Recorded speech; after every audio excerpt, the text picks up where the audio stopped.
Hello అండి. Welcome to Madhu lessons. ఈరోజైతే గనక మనం తెలంగాణ టెట్‌కి సంబంధించి 6వ తరగతి ఫిజిక్స్, భౌతిక శాస్త్రం టెక్స్ట్ బుక్ మీద బిట్స్ చూద్దాం. మొత్తం 70 బిట్స్ ఉన్నాయి. ఇగ ఈ బిట్స్ అంటే మీరు ఎగ్జామ్‌కి ఎళ్ళబోతున్నారు కాబట్టి ఈ బిట్స్ రివైజ్ చేసుకుంటే సరిపోద్ది. ఆహారం నిల్వ చేయడానికి ఉపయోగించే రసాయన పదార్థం ఏది? ఉప్పు, పొటాషియం మెటాబైసల్ఫేట్, వెనిగరు, పైవన్నీ. ఆన్సరు పైవన్నీ. ఉప్పు, వెనిగర్ వంటి సహజ పదార్థాలతో పాటు పొటాషియం మెటాబైసల్ఫేట్ వంటి రసాయనాలు కూడా ఆహార నిల్వ కారకాలుగా ఉపయోగిస్తారు, ప్రిజర్వేటివ్స్గా. మిశ్రమం నుండి తేలికపాటి పొట్టును, బరువైన గింజను వేరు చేయడానికి ఉపయోగించే పద్ధతి ఏది? తూర్పార పట్టడం, జల్లెడ పట్టడం, ఏరు వేయడం, తేర్చడం. ఆన్సరు తూర్పార పట్టడం. గాలి సహాయంతో బరువు తక్కువగా ఉన్న పొట్టును బరువైన గింజల నుంచి వేరు చేసే పద్ధతిని తూర్పార పట్టడం అంటారు. ఇసుక మరియు నీటి మిశ్రమం నుండి నీటిని వేరు చేయడానికి సరైన పద్ధతుల క్రమం ఏది? వడపోత, స్ఫటికీకరణ, అవక్షేపం, తేర్చడం, బాష్పీభవనం, ఘనీభవనం, జల్లెడ పట్టడం, ఏరు వేయటం. ఆన్సరు అవక్షేపం, తేర్చడం. ఇసుక కిందకు చేరడాన్ని అవక్షేపం అంటారు. పైన నీటిని వంచడాన్ని తేర్చడం అంటారు. సముద్రపు నీటి నుండి ఉప్పును వేరు చేసే ప్రక్రియ ఏది? వడపోత, బాష్పీభవనం, ఉత్పతనం, ఘనీభవనం. ఆన్సర్ బాష్పీభవనం. సముద్రపు నీటిని ఎండలో ఉంచినప్పుడు నీరు ఆవిరిగా మారి ఉప్పు మడుల్లో మిగిలిపోతుంది. ప్రపంచంలోనే మొట్టమొదటిసారిగా అయస్కాంతాన్ని కనుగొన్న దేశం ఏది? భారతదేశం, China, Greece, Egypt. Answer Greece. Greece దేశంలోని మెగ్నీషియా అనే ప్రాంతంలో మాగ్నస్ అనే గొర్రెల కాపరి సహజ అయస్కాంతం లోడ్ స్టోన్ కనుగొన్నాడు. క్రింది వాళ్ళ సహజ అయస్కాంతం ఏది? బార్ మాగ్నెట్, గుర్రపునాడ అయస్కాంతం, lode stone, ring magnet. Answer lode stone. Magnetite అనమాట. ప్రకృతిలో దొరికే ఇనప ఖనిజం మ్యాగ్నటైట్ ను సహజ అయస్కాంతము లేదా లోడ్ స్టోన్ అంటారు. క్రింది వాటిలో అయస్కాంత పదార్థం కానిది ఏది? ఇనుము, nickel, cobalt, plastic. Answer plastic. ఇనుము, నికెల్, కోబాల్ట్ అయస్కాంతం వైపు ఆకర్షించబడతాయి. ప్లాస్టిక్ ఆకర్షించబడదు కాబట్టి ఇది అయస్కాంత పదార్థం కాదు, లేదా అనయస్కాంత పదార్థం. స్వేచ్ఛగా వేలాడదీసిన అయస్కాంతం ఎల్లప్పుడూ ఏ దిక్కులను సూచిస్తుంది? తూర్పు, పడమర, ఉత్తరం, దక్షిణం, ఈశాన్యం, నైరుతి. ఏ దిక్కునైనా సూచిస్తుంది. ఆన్సర్ ఉత్తరము, దక్షిణము. అయస్కాంతానికి గల దిశాధర్మం వల్ల అది ఎల్లప్పుడూ భూమి యొక్క ఉత్తర దక్షిణ ధ్రువాలను సూచిస్తుంది. ఒక దండాయస్కాంతాన్ని 2 ముక్కలుగా విరిస్తే ఏమవుతుంది? ఒక ముక్క ఉత్తర ధ్రువం, మరొక ముక్క దక్షిణ ధ్రువం అవుతుంది. 2 ముక్కలు అయస్కాంత శక్తిని కోల్పోతాయి. ఏర్పడిన ప్రతి ముక్క స్వతంత్రంగా ఉత్తర దక్షిణ ధ్రువాలను కలిగి ఉంటుంది. అయస్కాంత ధ్రువాలు మారవు. దీనికి ఆన్సరు మీరే చెప్పండి చూద్దాం. ఒక అయస్కాంతాన్ని ఎరగదీశారంట. ఎరగదీస్తే అవి ఒకటి ఉత్తరం, ఒకటి దక్షిణం చూసిచ్చిద్దా అని అడుగుతున్నారు. కాదండి. ఏ ముక్కకు ఆ ముక్క స్వతంత్రంగా ఉత్తర దక్షిణ ధ్రువాలను కలిగి ఉంటుంది. అయస్కాంతంలో ఏకధ్రువం ఉనికి సాధ్యం కాదు. విరిచిన ప్రతి ముక్క పూర్తి అయస్కాంతంగా మారుతుంది. 2 విరుద్ధ అయస్కాంత ధ్రువాల మధ్య ఏమి జరుగుతుంది? వికర్షణ, ఆకర్షణ. ఎలాంటి మార్పు ఉండదు. మొదటిది వికర్షణ, తర్వాత ఆకర్షణ. ఆన్సరు ఆకర్షణ జరుగుతుంది. విజాతి ధ్రువాలు 2 ఏం చేస్తాయంటే ఆకర్షించుకుంటాయి. సజాతి ధ్రువాలు వికర్షించుకుంటాయి. విజాతి ధ్రువాలు ఆకర్షించుకుంటాయి. అయస్కాంత దిక్సూచిని దేనికోసం ఉపయోగిస్తారు? ప్రవాహాన్ని కొలవడానికి, దిక్కులను తెలుసుకోవడానికి, ఉష్ణోగ్రతను కొలవడానికి, బరువులను లెక్కించడానికి. ఆన్సరు దిక్కులను తెలుసుకోవడానికి. ఓడ ప్రయాణాలు, విమాన ప్రయాణాలు దిక్కులను కనుగొనడానికి అయస్కాంత దిక్సూచిని ఉపయోగిస్తారు. అయస్కాంతం తన అయస్కాంతత్వాన్ని ఎప్పుడు కోల్పోతుంది? వేడి చేసినప్పుడు, ఎత్తు నుంచి కిందకు పడేసినప్పుడు, సుత్తితో కొట్టినప్పుడు, పైవన్నీ. ఆన్సర్ పైవన్నీ. వేడి చేయటం, గట్టిగా కొట్టడం, ఎత్తు నుండి పడేయటం వల్ల అయస్కాంతంలోని అణువుల అమరిక దెబ్బతిని అయస్కాంతత్వం నశిస్తుంది. ద్రవ రూపంలో ఉన్న నీరు వాయు రూపంలోకి మారే ప్రక్రియను ఏమంటారు? సాంద్రీకరణం, బాష్పీభవనం, ఉత్పతనం, తుంపర్ల పట్టం. ఆన్సర్ బాష్పీభవనం. నీరు వేడికి నీటి ఆవిరిగా మారటాన్ని బాష్పీభవనం అంటారు. వాయు రూపంలో ఉన్న నీటి ఆవిరి ద్రవ రూపంలోకి మారే ప్రక్రియ ఏది? బాష్పీభవనం, సాంద్రీకరణం, ఉత్పతనం, బాష్పోత్సేకం. ఆన్సర్ సాంద్రీకరణం. మేఘాలు చల్లబడి నీటి బిందువులుగా మారడాన్ని సాంద్రీకరణం అంటారు. మొక్కలు తమ ఆకుల ద్వారా అదనపు నీటిని ఆవిరి రూపంలో వదిలివేయడాన్ని ఏమంటారు? సాంద్రీకరణం, బాష్పోత్సేకం, శ్వాసక్రియ, కిరణజన్య సంయోగక్రియ. ఆన్సర్ బాష్పోత్సేకము. మొక్కల పత్ర రంధ్రాల ద్వారా నీరు ఆవిరి రూపంలో వాతావరణంలోకి విడుదల కావడాన్ని బాష్పోత్సేకము అంటారు. ఆకాశంలో మేఘాలు ఏర్పడటానికి ప్రధాన కారణమైన ప్రక్రియలు కేవలం బాష్పీభవనం, కేవలం సాంద్రీకరణం. బాష్పీభవనం మరియు సాంద్రీకరణం, ఉత్పతనం. ఆన్సర్ బాష్పీభవనం మరియు సాంద్రీకరణం. భూమిపై నీరు బాష్పీభవనం చెంది పైకి వెళ్లి అక్కడ చల్లబడి సాంద్రీకరణం చెందడం ద్వారా మేఘాలు ఏర్పడతాయి. జలచక్రంలో లోపించిన ప్రక్రియ ఏది? బాష్పీభవనం, ప్రవాహం, వర్షపాతం, ద్రవీభవనం. ఆన్సర్ ద్రవీభవనం. జలచక్రంలో బాష్పీభవనం, సాంద్రీకరణం, వర్షపాతం ప్రధాన భాగాలు. ద్రవీభవనం దీనికి సంబంధించినది కాదు. కింది వాటిలో పారదర్శక పదార్థం ఏది? శుభ్రమైన గాజు, చెక్క ముక్క, జిడ్డు కాగితం, ఇనుప రేకు. ఆన్సర్ శుభ్రమైన గాజు. తనకుండా కాంతిని పూర్తిగా ప్రసరింపజేసే పదార్థాలను పారదర్శక పదార్థాలు అంటారు. ఉదాహరణకు గాజు, అలాగే స్వచ్ఛమైన నీరు. తనకుండా కాంతిని అసలు ప్రసరింపజేయని పదార్థాలను ఏమంటారు? పారదర్శకాలు, అపారదర్శకాలు, అల్ప పారదర్శకాలు, ఐసోట్రోపిక్ పదార్థాలు. ఆన్సర్ అపారదర్శకాలు అంటారు. కాంతిని తమకుండా పోనివ్వని పదార్థాలను అపారదర్శక పదార్థాలు అంటారు. ఉదాహరణకు చెక్క, గోడ, ఇనుము వంటివి. నూనె పూసిన కాగితం కింద నూనె పూసిన కాగితం కింది వాటిలో దేనికి ఉదాహరణ? పారదర్శక పదార్థం, పాక్షిక పదార్థం, అపారదర్శక పదార్థం, ప్రతిదీప్త పదార్థం. ఆన్సర్ పాక్షిక పారదర్శక పదార్థం. తన గుండా కాంతిని పాక్షికంగా మాత్రమే ప్రసరింపజేసే వస్తువులను పాక్షిక పారదర్శక పదార్థాలు అంటారు. నీటి కంటే ఎక్కువ సాంద్రత ఉన్న వస్తువు నీటిలో ఏమవుతుంది? తేలుతుంది, మునుగుతుంది, సగం మునుగుతుంది, కరిగిపోతుంది. ఆన్సర్ మునుగుతుంది. నీటి సాంద్రత కన్నా ఎక్కువ సాంద్రత గల వస్తువులు నీటిలో మునుగుతాయి, తక్కువ సాంద్రత గలవి తేలుతాయి. క్రింది వాటిలో నీటిలో కరగని పదార్థం ఏది? చక్కెర, సాధారణ ఉప్పు, ఇసుక, తేనె. ఆన్సర్ ఇసుక. ఇసుక నీటిలో కరగదు, అడుగున అవక్షేపంగా మిగిలిపోతుంది. క్రింది వాటిలో సహజ దారము కానిది ఏది? పత్తి, పట్టు, నైలాన్, ఉన్ని. Answer nylon. పత్తి, పట్టు, ఉన్ని అనేవి ప్రకృతి సిద్ధంగా లభిస్తాయి. నైలాన్ అనేది కృత్రిమ సింథటిక్ దారం. దూది నుండి గింజలను వేరు చేసే ప్రక్రియను ఏమంటారు? వడకడం, జిన్నింగ్, నేయడం, అల్లడం. Answer ginning. పత్తి కాయల నుండి గింజలు యాంత్రికంగా లేదా చేత్తో వేరు చేయడాన్ని జిన్నింగ్ అంటారు. దారాల నుండి దుస్తులను తయారు చేయడానికి నిలువు మరియు అడ్డు దారాలను అమర్చే పద్ధతిని ఏమంటారు? వడకటం, నేయడం, అల్లడం, ట్యానింగ్. ఆన్సర్ నేయడం. మగ్గాలపై నిలువు వరుస, పడుగు, అడ్డు వరుస, పేక దారాలు అమర్చి వస్త్రాన్ని తయారు చేయడాన్ని నేయటం అంటారు. క్రింది వాటిలో భౌతిక మార్పు ఏది? పాలు పెరుగుగా మారటం, కాగితం కాలడం, మంచుగడ్డ కరగటం, ఇనుము తుప్పు పట్టడం. భౌతిక మార్పు మంచుగడ్డ కరగటం. మంచు కరగటం అనేది తాత్కాలిక మరియు ఉత్క్రమణీయ మార్పు. ఇందులో కొత్త పదార్థం ఏది ఏర్పడదు కాబట్టి ఇది భౌతిక మార్పు. క్రింది వానిలో రసాయన మార్పు ఏది? నీరు ఆవిరి కావడం, బెలూన్ ఊదటం, పండ్ల మొక్కలు నల్లగా మారటం, ఉప్పు నీళ్ళలో కరగటం. ఆన్సర్ పండ్ల మొక్కలు నల్లగా మారటం. యాపిల్ లేదా బంగాళదుంప మొక్కలు గాలిలో ఆక్సిజన్తో చర్య జరిపి రసాయన పదార్థాలు ఏర్పడటం వల్ల అవి నల్లగా మారతాయి. ఇది అనుత్క్రమణీయ అంటే రసాయన మార్పు. విద్యుత్ ఘటంలో ఎన్ని టెర్మినల్స్ ఉంటాయి? 1, 2, 3 అసలు ఉండవు. ఆన్సర్ 2 ఉంటాయి. విద్యుత్ ఘటంలో ధన మరియు రుణ అనే 2 టెర్మినల్స్ ఉంటాయి. విద్యుత్ బల్బులో వెలిగే సన్నని తీగను ఏమంటారు? Terminal, switch, filament, fuse. Answer filament అంటారు. బల్బులో వెలిగే సన్నని టంగ్స్టన్ తీగను ఫిలమెంట్ అంటారు. ఒక్కొక్కసారి ఫిలమెంట్ దేంతో తయారు చేస్తారని అడుగుతారు. టంగ్స్టన్ తోనే తయారు చేస్తారు. ఒక వలయంలో విద్యుత్ ప్రవాహాన్ని ఆపడానికి లేదా పునరుద్ధరించడానికి ఉపయోగించే సాధనం ఏది? బల్బు, ఘటము, స్విచ్, వాహకం. Answer switch. స్విచ్ వలయాన్ని తెరవటం లేదా మూయడానికి ఉపయోగపడుతుంది. క్రింది వాటిలో విద్యుత్ వాహకం ఏది? ప్లాస్టిక్ స్కేలు, రబ్బరు, ఇనుప మేకు, చెక్క ముక్క. ఆన్సర్ ఇనుప మేకు. లోహాలు తమకుండా విద్యుత్తును ప్రసరింపజేస్తాయి కాబట్టి ఇనుప మేకు అనేది విద్యుత్ వాహకము. క్రింది వాటిలో విద్యుత్ బంధకం ఏది? రాగి తీగ, రబ్బరు గాజులు, అల్యూమినియం పాత్ర, ఆమ్ల జలం. విద్యుత్ బంధకం. ఆన్సర్ రబ్బరు గాజులు. రబ్బరు, ప్లాస్టిక్, చెక్క వంటి పదార్థాలు తమకుండా విద్యుత్తును ప్రసరింపనీయవు కాబట్టి ఇవి విద్యుత్ బంధకాలు. విద్యుత్ ఘటంలో ఏ శక్తిగా మారుతుంది? విద్యుత్ శక్తి రసాయన శక్తిగా, రసాయన శక్తి విద్యుత్ శక్తిగా, యాంత్రిక శక్తి విద్యుత్ శక్తిగా, కాంతి శక్తి విద్యుత్ శక్తిగా. ఆన్సర్ రసాయన శక్తి విద్యుత్ శక్తిగా మారుతుంది. ఘటంలో ఉన్న రసాయనాలు చర్య జరపడం ద్వారా విద్యుత్ శక్తిని ఉత్పత్తి చేస్తాయి.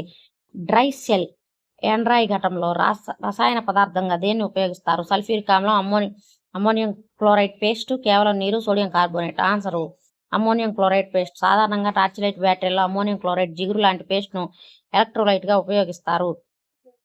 అంతర్జాతీయంగా ఆమోదించబడిన ప్రమాణాల వ్యవస్థ ఏది?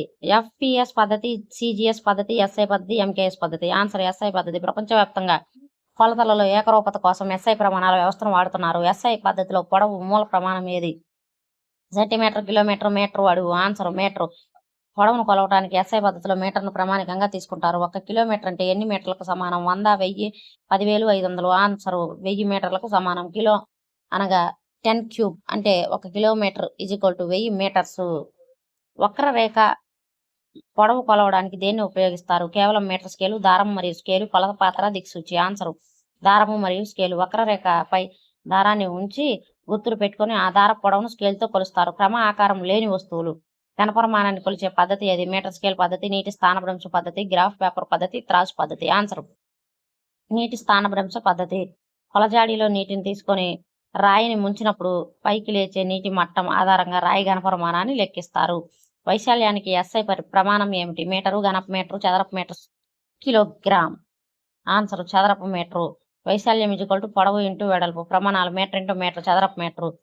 ద్రవాల ఘనపరిమాణాన్ని కొలవడానికి వాడే ప్రమాణం ఏది? కిలోగ్రాము, లీటరు, మీటరు, చదరపు సెంటీమీటరు. Answer litre. పాలు, నీరు, నూనె వంటి ద్రవాలు లీటర్లు లేదా మిల్లీలీటర్లలో కొలుస్తారు. క్రింది వాటిలో స్వయం ప్రకాశకం ఏది? చంద్రుడు, సూర్యుడు, భూమి, అద్దం. ఆన్సర్ సూర్యుడు. తనంతట తానుగా కాంతిని ఇచ్చే వస్తువును స్వయం ప్రకాశకాలు అంటారు. చంద్రుడు సొంత కాంతి లేదు, సూర్యకాంతి వల్ల ప్రకాశిస్తాడు. కాంతి ఏ మార్గంలో ప్రయాణిస్తుంది? వక్ర మార్గం, సరళరేఖ మార్గం, వృత్తాకార మార్గం, జిగ్జాగ్ మార్గం. ఆన్సర్ సరళరేఖ మార్గం. కాంతి ఎల్లప్పుడూ సరళరేఖలోనే ప్రయాణిస్తుంది. దీన్ని కాంతి రుజుమార్గ ప్రయాణం అంటారు. నీడలు ఏర్పడటానికి క్రింది వాటిలో ఏది అవసరం? కాంతి జనకం, అపారదర్శక వస్తువు, తెర, పైవన్నీ. ఆన్సర్ పైవన్నీ. కాంతి మార్గానికి అడ్డంగా అపారదర్శక వస్తువు వచ్చినప్పుడు దాని వెనక ఉన్న తెరపై నీడ ఏర్పడుతుంది. పిన్ హోల్ కెమెరాలో ఏర్పడే ప్రతిబింబం యొక్క లక్షణం ఏమిటి? నిటారుగా ఉంటుంది, తలకిందులుగా ఉంటుంది, ప్రతిబింబం ఏర్పడదు, చాలా పెద్దదిగా ఉంటుంది. ఆన్సర్ తలకిందులుగా ఉంటుంది. కాంతి రుజుమార్గ ప్రయాణ ధర్మం వల్ల పిన్ హోల్ కెమెరాలో వస్తువు తలకిందులుగా ప్రతిబింబం తెరపై పడుతుంది. కాంతి ఏదైనా ఉపరితలాన్ని తాకి వెనక్కు మళ్ళీ ప్రక్రియను ఏమంటారు? వక్రీభవనం, పరావర్తనం, విక్షేపణం, శోషణం. ఆన్సర్ పరావర్తనం అంటారు. కాంతి కిరణాలు అద్దం వంటి నునుపు తలంపై పడి వెనక్కు రావడాన్ని కాంతి పరావర్తనం అంటారు. దీనివల్లే మనకు ప్రతిబింబాలు కనిపిస్తాయి. నిశ్చల నీటి ఉపరితలం దేనిలా పనిచేస్తుంది? పిన్హోల్ కెమెరాల, అద్దంలా, లెన్స్ల, అపారదర్శక వస్తువుల. ఆన్సర్ అద్దంలా. కదలకుండా ఉన్న స్వచ్ఛమైన నీరు కాంతి పరావర్తనం చెందించే అద్దంలా ప్రతిబింబిస్తూ ఉంటుంది. నీడ యొక్క రంగు ఎల్లప్పుడూ ఎలా ఉంటుంది? వస్తువు రంగును బట్టి మారుతుంది. నలుపు రంగులో ఉంటుంది, తెలుపు రంగులో ఉంటుంది, కాంతి రంగును బట్టి ఉంటుంది. ఆన్సర్ నలుపు రంగులో ఉంటుంది. వస్తువు ఏ రంగులో ఉన్నా కాంతి ఆ ప్రాంతానికి చేరదు కాబట్టి నీడ ఎల్లప్పుడూ నల్లగా ఉంటుంది. సూర్యగ్రహణం రోజున చంద్రుని నీడ భూమిపై పడటం దేనికి నిదర్శనం? కాంతి వక్ర మార్గ ప్రయాణం, కాంతి రుజుమార్గ ప్రయాణం మరియు నీడల ఏర్పాటు, భూమి ఆకర్షణ శక్తి, రసాయన మార్పు. ఆన్సర్ కాంతి రుజుమార్గ ప్రయాణం మరియు నీడల ఏర్పాటు. కాంతి సరళ రేఖలో ప్రయాణించడం వల్లే గ్రహణాలు, నీడలు ఏర్పడుతున్నాయి. క్రింది వాటిలో కాంతిని పూర్తిగా శోషించుకునే రంగు ఏది? తెలుపు, నలుపు, ఎరుపు, పసుపు. ఆన్సరు నలుపు. నలుపు రంగు తనపై పడే అన్ని కాంతి కిరణాలను శోషించుకుంటుంది. వీటిని పరావర్తనం చెందించదు. బ్రిటన్కు చెందిన ఏ శాస్త్రవేత్త భూమి ఒక పెద్ద అయస్కాంతమని కనుగొన్నారు? Isaac Newton, William Gilbert, Albert Einstein, Thomas Alva Edison. Answer William Gilbert. William Gilbert అనే ప్రసిద్ధ శాస్త్రవేత్త భూమి ఒక భారీ అయస్కాంతం వల్లే ప్రవర్తిస్తుందని ప్రతిపాదించాడు. సహజ అయస్కాంతమైన మ్యాగ్నెటైట్ అనేది ఒక ఇనుప ఖనిజం. దీని రసాయన సంకేతం ఏమిటి? Fe2O3, Fe3O4, FeO, FeS2. Answer Fe3O4. Magnetite యొక్క రసాయన నామం ఫెర్రోసోఫెర్రిక్ ఆక్సైడ్, Fe3O4. అయస్కాంత ప్రేరణ అనగా ఏమి? అయస్కాంతాన్ని వేడి చేయటం. ఒక అయస్కాంత పదార్థం అయస్కాంత సమక్షంలో తాత్కాలికంగా అయస్కాంత ధర్మాన్ని పొందటం, అయస్కాంతం దిక్కులను చూపించటం, అయస్కాంతాన్ని ముక్కలుగా చేయటం. ఒక అయస్కాంత పదార్థం అయస్కాంతం సమక్షంలో తాత్కాలికంగా అయస్కాంత ధర్మాన్ని పొందటం. దండాయస్కాంతానికి దగ్గరగా ఇనుప మేకను ఉంచినప్పుడు ఆ మేక కూడా తాత్కాలికంగా వేరే ఇనుప రజను ఆకర్షిస్తుంది. దీన్ని అయస్కాంత ప్రేరణ అంటారు. గాలిలో ఉండే నీటి ఆవిరిని శాతాన్ని ఏమంటారు? గాలిలో ఉండే నీటి ఆవిరి తేమ శాతాన్ని ఏమంటారు? పీడనం, ఆర్ద్రత, ఉష్ణోగ్రత, సాంద్రత. ఆన్సర్ ఆర్ద్రత. వాతావరణంలో ఉన్న నీటి ఆవిరి పరిమాణాన్ని ఆర్ద్రత లేదా హ్యూమిడిటీ అంటారు. శీతాకాలంలో ఉదయాన్నే మొక్కలు ఆకులపై, కిటికీ అద్దాలపై నీటి బిందువులు ఏర్పడటాన్ని ఏమంటారు? తుంపర, పొగ మంచు, మంచు, వడగండ్లు. ఆన్సరు మంచు. రాత్రి వేళల్లో వాతావరణం చల్లబడినప్పుడు గాలిలో నీటి ఆవిరి సాంద్రీకరణం చెంది చిన్న చిన్న నీటి బిందువులుగా మారుతుంది. దీన్ని మంచు అంటారు. క్రింది వాటిలో వర్షపాతాన్ని కొలిచే పరికరం ఏది? Barometer, hygrometer, rain gauge, thermometer. Answer rain gauge. ఒక నిర్దిష్ట ప్రాంతంలో పడిన వర్షపాతాన్ని మిల్లీమీటర్లు లేదా సెంటీమీటర్లో కొలవడానికి రెయిన్ గేజ్ ఉపయోగిస్తారు. నీటిపై తేలే గుణం గల లోహం లేదా పదార్థం ఏది? ఇనుము, రాగి, పొడి చెక్క, బంగారం. పొడి చెక్క ముక్క. పొడి చెక్క యొక్క సాంద్రత నీటి సాంద్రత కంటే తక్కువగా ఉండటం వల్ల అది నీటిపై తేలుతుంది. కొవ్వొత్తి వెలిగించినప్పుడు జరిగే మార్పులు క్రింది వాటిలో ఏది సరైనది? మైనం కరగటం, భౌతిక మార్పు, ఒత్తి కాలడం, రసాయన మార్పు. రెండు సరైనవే, రెండు తప్పు. ఆన్సర్ రెండు సరైనవి. కొవ్వొత్తి వెలిగించినప్పుడు మైనం కరిగి ద్రవంగా మారటం భౌతిక మార్పు, ఒత్తి కాలి బూడిదవటం రసాయన మార్పు. ఇందులో రెండు మార్పులు ఏకకాలంలో జరుగుతాయి. ఒకదానికొకటి కలవని ద్రవాలు నీరు మరియు కిరోసిన్ వేరు చేయడానికి ఉపయోగించే పరికరం ఏది? వడపాత పరికరం, వేరు చేసే గరాటు, జల్లెడ, బాష్పీభవన పాత్ర. ఆన్సరు వేరు చేసే గరాటు. సాంద్రతల్లో తేడాలు ఉండి ఒకదానిలో ఒకటి కరుగని ద్రవాల మిశ్రమాలను వేరు చేసే గరాటు సహాయంతో వేరు చేస్తారు. కర్పూరం లేదా అయోడిన్ వంటి ఘనపదార్థాలు వేడి చేసినప్పుడు ద్రవ రూపంలోకి మారకుండా డైరెక్ట్ గా వాయు రూపంలోకి మారే ప్రక్రియ ఏమిటి? బాష్పీభవనం, ఉత్పతనం, సాంద్రీకరణం, స్ఫటికీకరణం. ఆన్సర్ ఉత్పతనము అంటారు. ఘనపదార్థం నేరుగా వాయు పదార్థంగా మారటాన్ని ఉత్పతనం అంటారు. ఇసుక నుండి కర్పూరాన్ని వేరు చేయడానికి ఈ పద్ధతిని వాడతారు. నీటిని శుద్ధి చేసే ప్రక్రియలో క్రిములను చంపడానికి ఏ వాయువు లేదా రసాయనాన్ని నీటిలో కలుపుతారు? Oxygen, nitrogen, chlorine, carbon dioxide. Answer chlorine. నీటిలో బ్యాక్టీరియా, క్రిములు నాశనం చేయడానికి క్లోరినేషన్ ప్రక్రియ ద్వారా బ్లీచింగ్ పౌడర్ లేదా క్లోరిన్ వాయువును కలుపుతారు. జూట్ జనపనారను నార మొక్క యొక్క ఏ భాగం నుండి సేకరిస్తారు? వేర్లు, కాండం, ఆకులు, పుష్పాలు. ఆన్సర్ కాండం. జనపనార మొక్క కాండాన్ని నీటిలో నానబెట్టే ప్రక్రియను నానబెట్టి రెట్టింగ్ ప్రక్రియ ద్వారా నారను వేరు చేస్తారు. పట్టుపురుగుల పెంపకాన్ని ఏమని పిలుస్తారు? Apiculture, pisciculture, sericulture, agriculture. Answer sericulture. పట్టుదారాల ఉత్పత్తి కోసం పట్టుపురుగులు పెంచడాన్ని సెరికల్చర్ అంటారు. ఎలక్ట్రికల్ బల్బు మొట్టమొదటిసారిగా ఆవిష్కరించింది ఎవరు? Benjamin Franklin, Thomas Alva Edison, Alexander Volta, Michael Faraday. Answer Thomas Alva Edison. Edison సుదీర్ఘ ప్రయోగాల తర్వాత ప్లాటినం మరియు కార్బనైజ్డ్ కాటన్ ఫిలమెంట్లను ఉపయోగించి మొదటిసారిగా వాణిజ్య బల్బులను తయారు చేశాడు. ఎలక్ట్రికల్ బల్బులు ఫిలమెంట్ తయారీకి టంగ్స్టన్ లోహాన్ని మాత్రమే ఎందుకు వాడతారు? ఇది చాలా చౌకగా దొరుకుతుంది, దీనికి అత్యంత ద్రవీకరణ స్థానం ఉంటుంది, ఇది విద్యుత్తును అస్సలు ప్రసరింపజేయదు, ఇది చాలా తేలికైన లోహం. ఆన్సర్ దీనికి అత్యధిక ద్రవీభవన స్థానం, హై మెల్టింగ్ పాయింట్ ఉంటుంది. టంగ్స్టన్ లోహం ఎక్కువ వేడికి కూడా త్వరగా కరిగిపోకుండా ఎర్రగా వేడికి కాంతిని ఇస్తుంది. విద్యుత్ ప్రవాహ దిశ ఎల్లప్పుడూ ఘటం యొక్క ఏ టెర్మినల్ నుండి ఏ టెర్మినల్ వైపుకు ఉంటుంది? మైనస్ నుంచి ప్లస్ కి, ప్లస్ నుంచి మైనస్ కి, రెండు వైపులా ఒకేసారి వలయంపై ఆధారపడి మారవచ్చు. ఆన్సర్ ప్లస్ నుండి మైనస్ కి ఉంటుంది. సాంప్రదాయ విద్యుత్ ప్రవాహ దిశ ఎల్లప్పుడూ ధనధ్రువం నుండి రుణధ్రువం వైపుకు ఉంటుంది. ఎలక్ట్రానిక్ ప్రవాహం దీనికి వ్యతిరేకంగా ఉంటుంది. ఎలక్ట్రాన్ల ప్రవాహం అయితే వ్యతిరేకంగా ఉంటుంది. విద్యుత్ ఏమో ధనం నుంచి రుణానికి ప్రయాణిస్తే, దానిలో ఎలక్ట్రాన్లు ఏమో రుణం నుంచి ధనానికి ప్రయాణిస్తాయి అన్నమాట. ఫ్రాన్స్ దేశస్తులు మీటర్ స్కేల్ తయారు చేయడానికి ఉపయోగించిన విశిష్ట మిశ్రమ లోహం ఏది? ఇనుము, నికెల్, ప్లాటినం, ఇరిడియం, రాగి, zinc, aluminium, steel. Answer platinum, iridium. వాతావరణ మార్పుల వల్ల పొడవులలో మార్పు రాకుండా ఉండటానికి ఫ్రాన్స్ ఇంటర్నేషనల్ బ్యూరోలో ప్లాటినం, ఇరిడియం లోహ కడ్డీని ప్రామాణికంగా మీటర్గా భద్రపరిచారు. 1 లీటర్ ఎన్ని మిల్లీ లీటర్లకు సమానం? 100, 1000, 500, 10,000. ఆన్సర్ 1000 మిల్లీ లీటర్లకు సమానం. మిల్లీ అనగా 1000 వంతు. 1 లీటర్ = 1000 మిల్లీ లీటర్లు. వస్తువులో నిజమైన పరావర్తనం వల్ల ఏర్పడేది ఏది? వస్తువుల నిజమైన పరావర్తనం వల్ల ఏర్పడేది ఏది? నీడ, ప్రతిబింబం, గ్రహణం, చీకటి. ఆన్సర్ ప్రతిబింబం. నీడ వస్తువు ఆకారాన్ని మాత్రమే చూపుతుంది మరియు నల్లగా ఉంటుంది, కానీ ప్రతిబింబం వస్తువు యొక్క రంగు, రూపం, పరిమాణాన్ని స్పష్టంగా చూపిస్తుంది.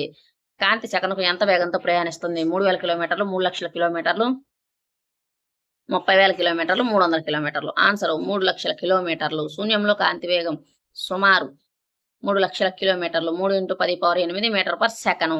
ఇవి తెలంగాణ టెట్కు సంబంధించి 6వ తరగతి ఫిజిక్స్ భౌతిక శాస్త్రం టెక్స్ట్ బుక్కు సంబంధించి ఇంపార్టెంట్ బిట్స్. ఇవి చదివితే చాలు, ఇవి వింటే చాలు. 6వ తరగతి నుంచి వచ్చే ఫిజిక్స్కి సంబంధించిన బిట్స్ మీరు ఆన్సర్ చేయగలుగుతారు. వీడియో కనుక నచ్చినట్టయితే లైక్ చేయండి, షేర్ చేయండి, అలాగే మన ఛానల్ని సబ్స్క్రైబ్ చేసుకోండి. Thank you for watching.